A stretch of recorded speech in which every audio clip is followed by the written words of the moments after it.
আসসালামু আলাইকুম। আজ 18ই জানুয়ারি 2025। 1982 সালের 19শে জানুয়ারি আমার বড় সন্তান বৃষ্টির জন্ম।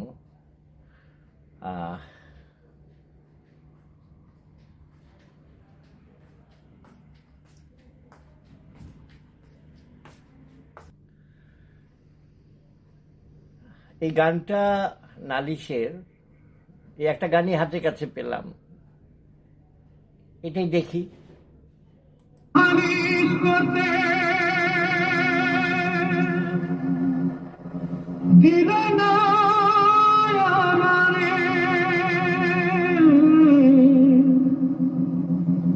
খোদার ঘরে নালিশ করতে দিল না আমারে,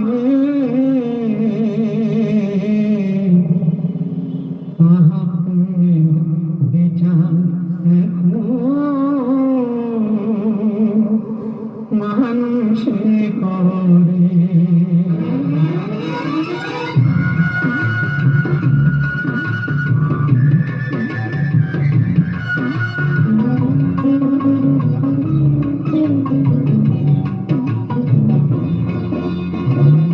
ওদের ঘরে নালিশ করতে দিল না আমারে, মহাপুরের বিচার এখন মানুষে করে। মহাপুরের বিচার এখন মানুষে করে।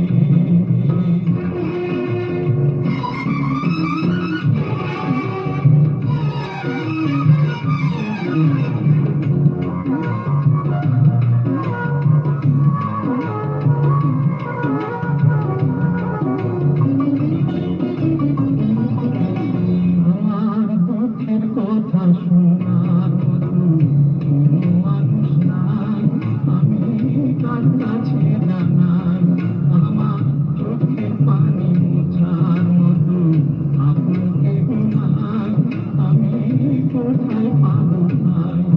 আমি পথের রাজা পথ, আমার আপন হলো পথ। ও আশারে ঘর ভেঙে গেছে দারুণ ঝড়ে, মহাপুরের বিচার এখন মানুষে করে। মহাপুরের বিচার এখন মানুষে করে।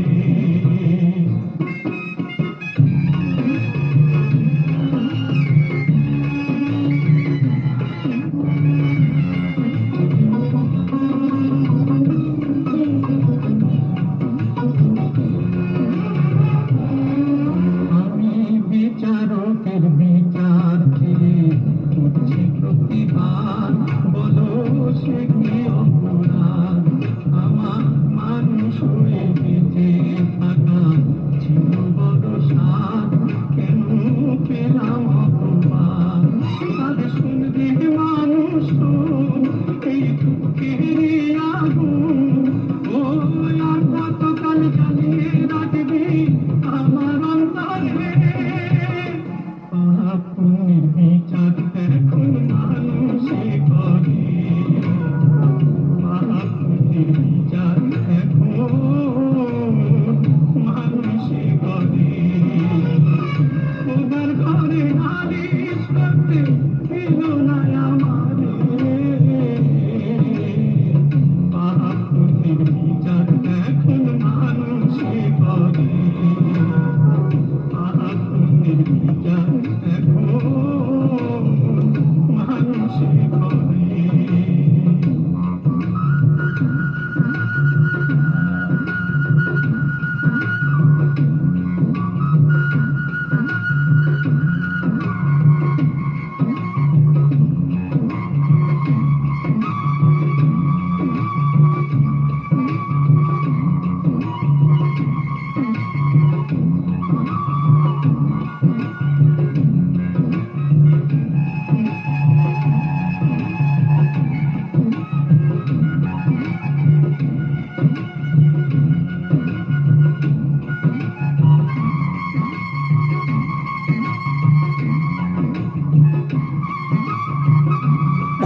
এই ভিডিও কোয়ালিটি খুব বাজে। এটা কেউ বোধহয় সিনেমা হল থেকে কোনো একটা বাজে কোনো একটা ভিএইচএস ক্যামেরা দিয়ে শ্যুট করা। এই সিনেমা স্ক্রিন থেকে শ্যুট করাও আমার একসময় অনেক কাজ করেছি।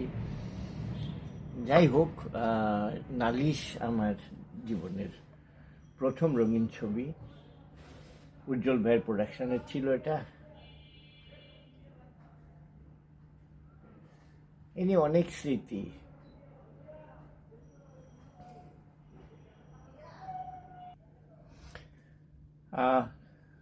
নালিশের শুটিংয়ের কয়েকটা ছবি। এখানে শাবানা আপু ইয়েতে নৌকায়, তারপরে মমতাজ ভাই বোধহয় এদিকে, তারপরে স্ট্যান্ডরা, এই যে উজ্জ্বল ভাই, এটা জজ সাহেবের বাড়ি, এটা এটা শুটিংয়ের, এটা নৌকা থেকে সবাই নামছে, এই যে শাবানা আপু সবার সামনে, দুটো পিচ্ছি পিচ্ছি শাবানা আপু, মমতাজ আলী, শাবানা আপু ক্যামেরায় তাকিয়ে অনেকদিন পর মমতাজ আলী।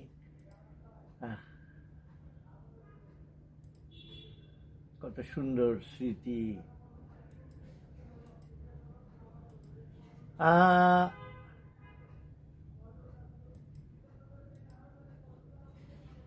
এটা আমার প্রথম ছবির অ্যাওয়ার্ড। একটা মানে যেদিন বৃষ্টি হয়, এখানে আমার ভাই বোন দীপু রাজ্য চলচ্চিত্র পুরস্কারের অনেক ছবি। নালিশ নিয়ে অনেক স্মৃতি, অনেক স্মৃতি। কিন্তু যেদিন বৃষ্টি জন্মায় তার 2-3 দিন আগের থেকে উজ্জ্বল ভাইকে বলে রেখেছিলাম যে উজ্জ্বল ভাই, আমার ওয়াইফের কিন্তু ডেট আসতেছে, সম্ভবত 19 তারিখেই পড়বে হয়তো। বলে অসুবিধা নাই, তুমি সকালবেলায় প্যাক আপ করে দিব। হায় রে হায়, মানে আমি দীপুকে হাসপাতালে ভর্তি করে গেছি শুটিংয়ে। হাসপাতাল মানে সুরেজামিন আপার ক্লিনিক। তারপরে মানে আমি শুটিং থেকে আমাকে ছাড়ছেই না উজ্জ্বল ভাই। আরেকটা শট করতে করতে প্রায় মানে আমার আমার আমার মানে নার্ভাস হয়ে আছি, তারপরেও আমি কাজ করে যাচ্ছি শেষ পর্যন্ত শাবানা আপু বললেন, এই উজ্জ্বল, ওর দিকে তো তাকানো যাচ্ছে না, ও তো হার্ট ফেল করবে। আর না, তারপরেও একটা সিকোয়েন্স শেষ করে আমি গেছি পুরা গা কাদা মাখা, মানে সাত গা বাজে অবস্থা, আমি মাটিতে শুয়ে টুয়ে কাজ করতেছিলাম। তারপরে অনেক অনেক ডিফিকাল্ট শট। আমাকে খালেদা ভাবি আমার ভাবি ইস্কাটানি মানে বাসা ছিলেন, বললো যে উনি ডাক্তার, বললেন যে আমি থাকতেছি, তুমি তাড়াতাড়ি বাসায় গিয়ে গোসল করে আসো, আর সাথে এক গাড়ি লিস্ট ধরাই দিলেন। আমি তাড়াতাড়ি বাংলা মোটরে গিয়ে সব জিনিসপত্রগুলি কিনলাম, কিনে বাসায় এসে গোসল করতেছি, তখনই ফোন গেছে যে আমার মেয়ে হয়েছে। এই তো আমাদের সিনেমা ইন্ডাস্ট্রি। আমরা বলার সময় অনেক কিছু প্রমিস করে ফেলি, কিন্তু মানুষ কেউ কারোর দিকে তাকায় না, সবাই ব্যবসা বোঝে। কিছু করার নেই। আজকে মনে পড়ে এই সমস্ত স্মৃতি। উজ্জ্বল ভাই এত বড় মেগা স্টার। যাই হোক, এই তো, সবাই দোয়া করবেন যেন বাকিটা জীবন ভালো কেটে যায়। আর বিশেষ করে আমার মেয়ের জন্য দোয়া করবেন, আগামীকাল ওর জন্মদিন, ও যেন বাকিটা জীবন ভালোভাবে কাটায়। খোদা হাফেজ। জয় বাংলা।